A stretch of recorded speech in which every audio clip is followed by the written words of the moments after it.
Hello friends, I welcome to all of you to sleepy classes. आज हमारा day Wednesday, तो आज हम क्वेश्चंस करेंगे इन्वायरमेंट पे।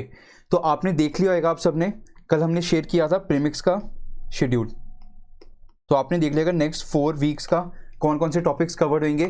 तो अच्छी पेस पे हम चल रहे हैं, अभी स्टैटिक कवर कर रहे हैं एंड फिर after some point of time we will start covering with the current affair questions also. तो आपकी प्रिपरेशन अच्छे से चल रही है ट्रैक पे। ओके, तो आज हम क्वेश्चंस करेंगे इन्वायरमेंट के। तो हमारा आज का टॉपिक है बायोडाइवर्सिटी। ये बहुत इंपॉर्टेंट टॉपिक है, इस पे प्रीलिम्स मेंस हर साल क्वेश्चन आता है और बहुत अच्छे क्वेश्चन आते हैं इस पे। ओके, तो आज हम प्रीवियस ईयर क्वेश्चन ही करेंगे, उससे हम सीखेंगे कि कौन कौन से टॉपिक यूपीएससी के फेवरेट एरियाज है even with in the biodiversity. Alright, let's solve the questions. Okay, पहला क्वेश्चन एक्चुअली आपने देखा होगा प्रीवियस ईयर क्वेश्चन, अगर आपने सॉल्व किया होगा, एनालाइज किया होगा, तो आपने आइडेंटिफाई किया होगा एक पॉलिनेशन टॉपिक। ये यूपीएससी का बहुत फेवरेट टॉपिक है, इस पे यूपीएससी ने 3 या 4 बार क्वेश्चन पूछ चुकी है। ये बायोडाइवर्सिटी के अंडर आता है पॉलिनेशन। यूजुअली हम पढ़ते नहीं है ढंग से, पर हम कुछ ऑर्गेनिजम्स पढ़ते हैं, तो उससे रिलेटेड ये क्वेश्चन यूपीएससी ने पूछा है और इस पे यूपीएससी 2 या 3 बार डायरेक्टली इनडायरेक्टली क्वेश्चन पूछ चुकी है। तो प्लीज़ ये क्वेश्चन आप ट्राई करिए। और ये न्यूज़ में भी था actually, I guess 2 to 3 years back भी न्यूज़ में था about this butterflies and all, तो उस पर रिलेटेड क्वेश्चन है ये। ओके, प्लीज़ ट्राई करिए। देन एक असेसमेंट होती है जिसे हम बोलते हैं मिलेनियम असेसमेंट, इकोसिस्टम असेसमेंट। ये यूनाइटेड नेशन कंडक्ट करता है। तो वो क्या करता है, इकोसिस्टम सर्विसेज को 4 कैटेगरी में डिवाइड करता है majorly, basically provisioning, supporting, regulating and cultural. तो उस पर बेस्ड क्वेश्चन है कि उन सर्विसेज में क्या क्या आता है। तो प्लीज़ आप ये क्वेश्चन ट्राई करिए, बिकॉज इकोसिस्टम सर्विसेज आपको अच्छे से आना चाहिए, तभी आप बता पाओगे कि वेटलैंड क्या सर्विसेज प्रोवाइड करता है, मैनग्रोव्स क्या प्रोवाइड करता है। तो प्लीज़ ट्राई करिए। Okay, third question, biodiversity very करती है latitude wise, altitude wise, region wise, ecosystem wise. तो उस पर ये क्वेश्चन है, प्रीवियस क्वेश्चन है ये भी। ओके, फोर्थ क्वेश्चन, आपने सुना होगा बायोडाइवर्सिटी में कुछ हॉटस्पॉट्स है। तो हॉटस्पॉट्स जो डिक्लेयर होते हैं वो किस क्राइटेरिया के बेसिस पे होते हैं, उस पर ये क्वेश्चन है। कुछ क्राइटेरिया आपको दिए हुए हैं, इनमें से कौन से क्राइटेरिया पे होएगा। ओके, लास्ट क्वेश्चन क्या है, basically we have various types of diversity, alpha, beta, gamma, species richness, genetic diversity, species diversity. तो उस पर भी इस क्वेश्चन है, पैसेज बेस्ड, इजी क्वेश्चन है, प्लीज ट्राई कीजिए। प्लीज वीडियो पॉज कीजिए and do try this question.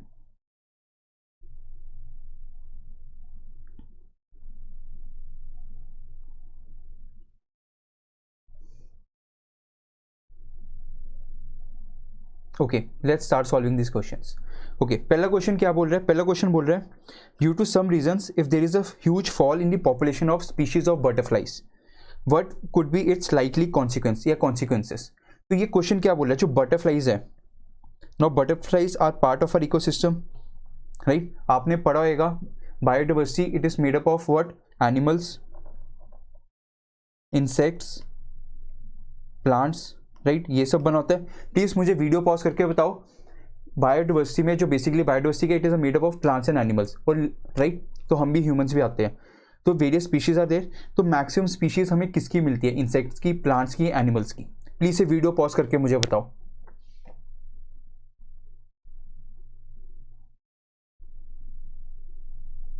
Okay, after this let's solve this question. Butterfly है क्या, butterfly basically it is a part of insects, right, insect का part बनता है।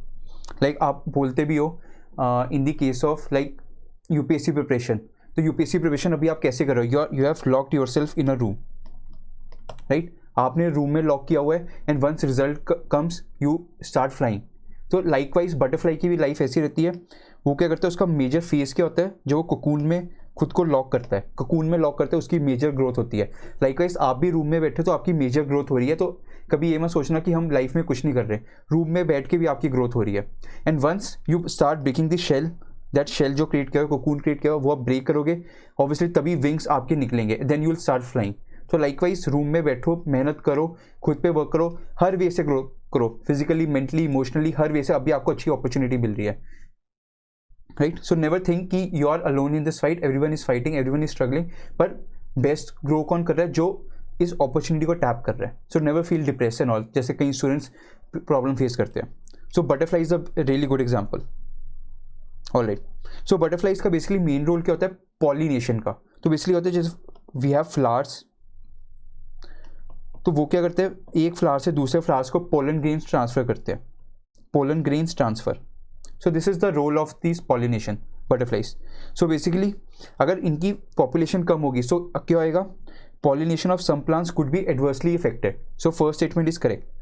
और हमने रिकॉल करो, आपने पढ़ा था फूड चेन फूड वेब. तो बटरफ्लाई भी अगर किसी फूड चेन के किसी पर्टिकुलर पोजीशन पे है, ट्रॉफिक लेवल पे है, तो दैट मीन्स उससे भी कोई कुछ खाता है बटरफ्लाई को, क्योंकि किसी का फूड होएगा. So likewise we have some species of wasp, spiders and birds which eat butterflies. तो ऑब्वियसली अगर बटरफ्लाई की पॉपुलेशन कम होगी तो पूरी फूड चेन इफेक्ट होगी. तो obviously some species of wasp, spider and birds ये भी डिक्लाइन होगी, right.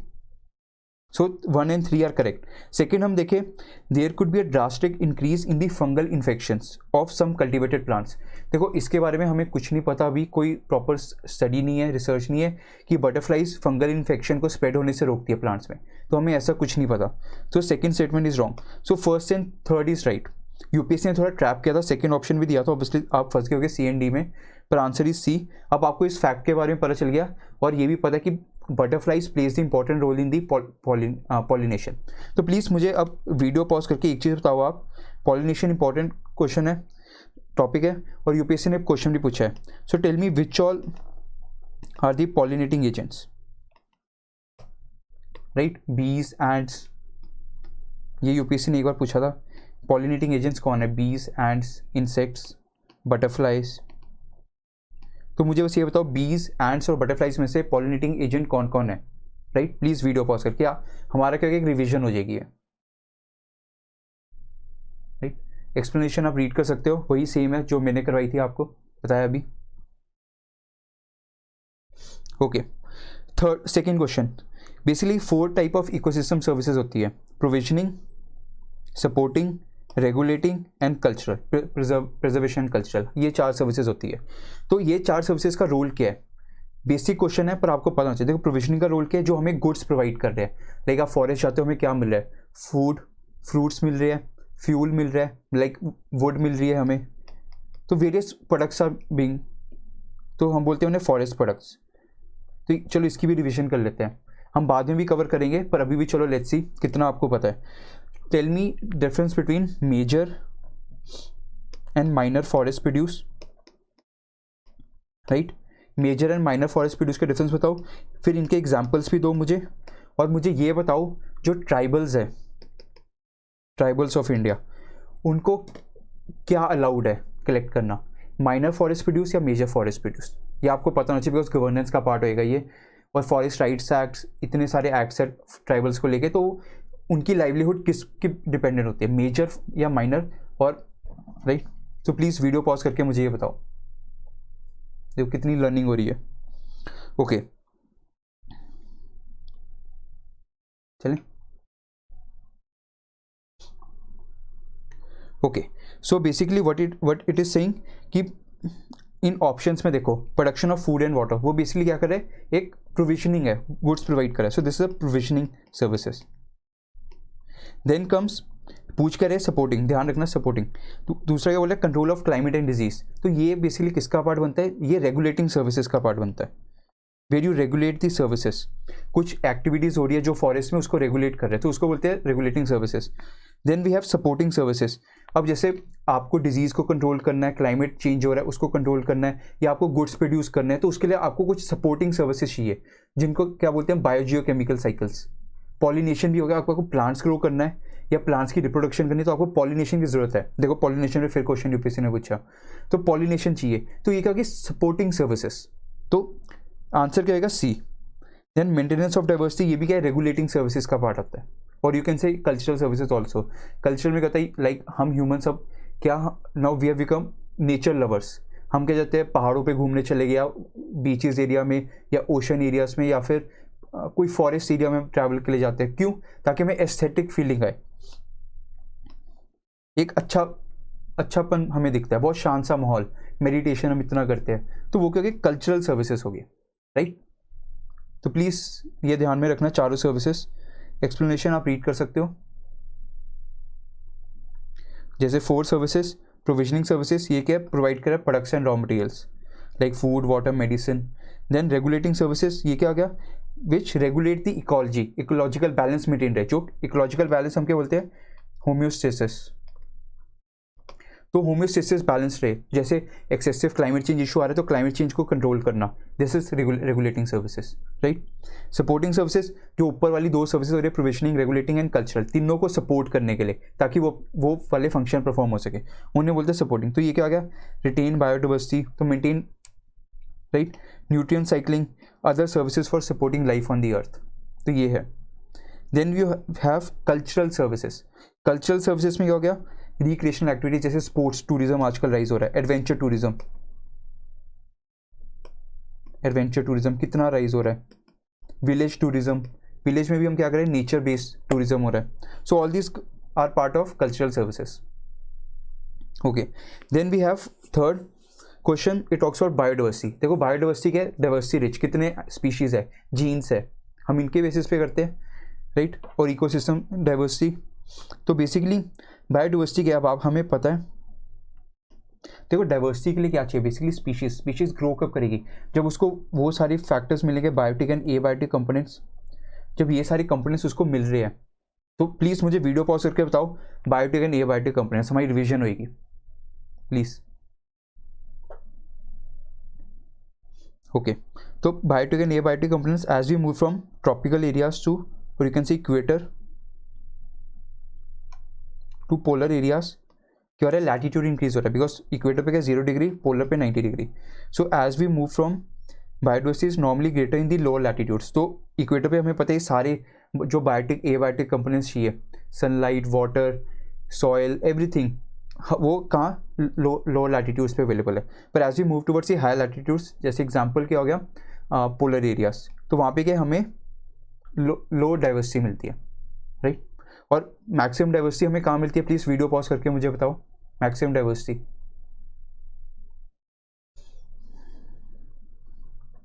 Okay, then first is correct. Second क्या बोल रहा है, अलोंग द माउंटेन ग्रेडियंट्स.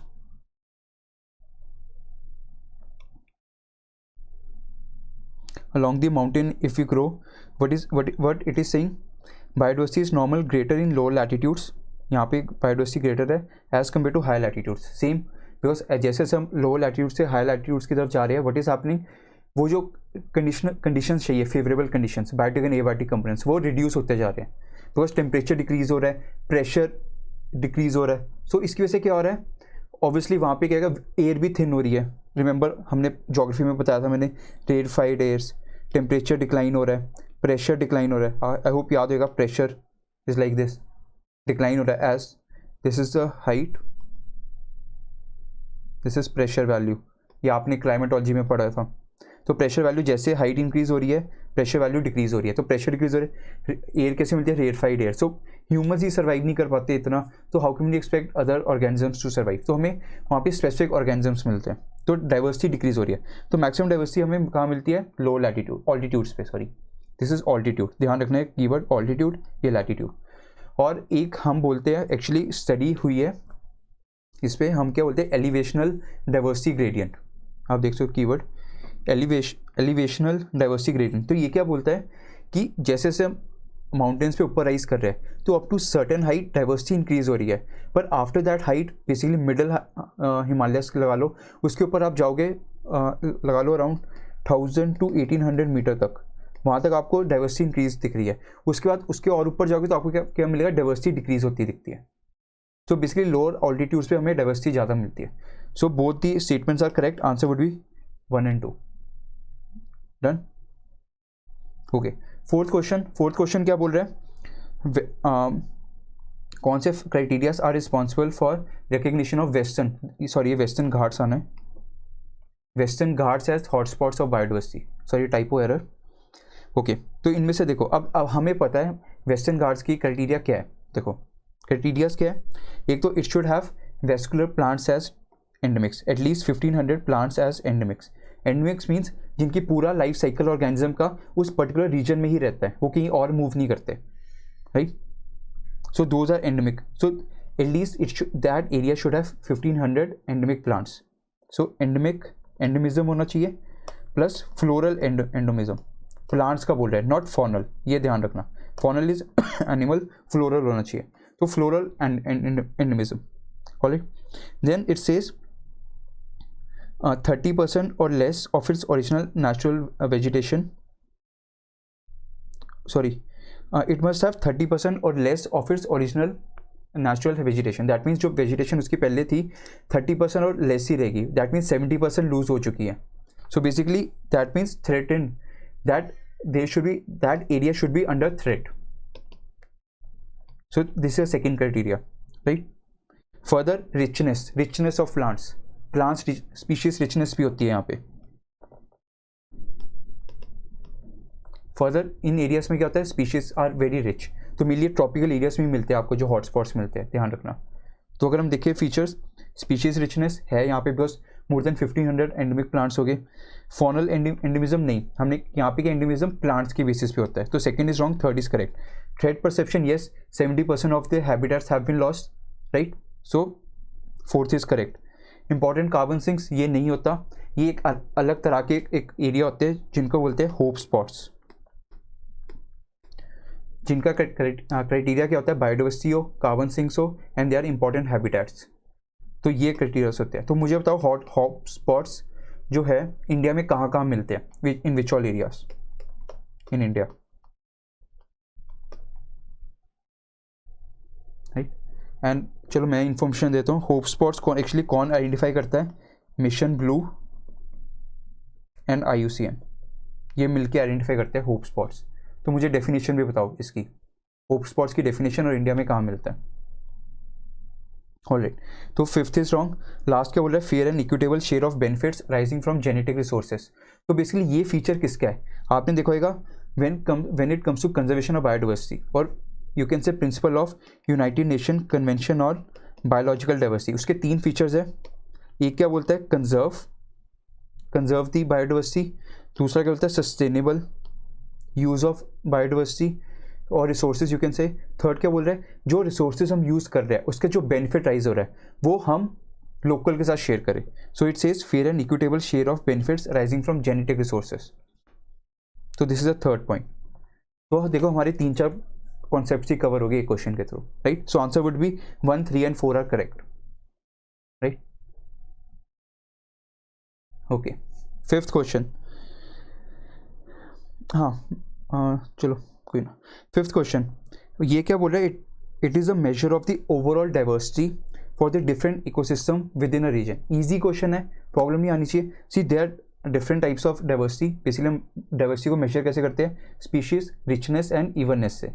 तो रिचनेस को हम कैसे क्लासीफाई करते हैं, अल्फा बीटा गामा। तो अल्फा क्या होता है, बेसिकली सपोज एक इकोसिस्टम है, उस इकोसिस्टम में टोटल नंबर ऑफ स्पीशीज़ कितनी है, तो उसको हम बोलते हैं अल्फा डाइवर्सिटी। फिर इकोसिस्टम 1, इकोसिस्टम 2, हम जब दोनों इकोसिस्टम को कंपेयर करें उनकी स्पीशीज़ के नंबर्स को, तो हम बोलते हैं बीटा डाइवर्सिटी। फिर होता है एक टोटल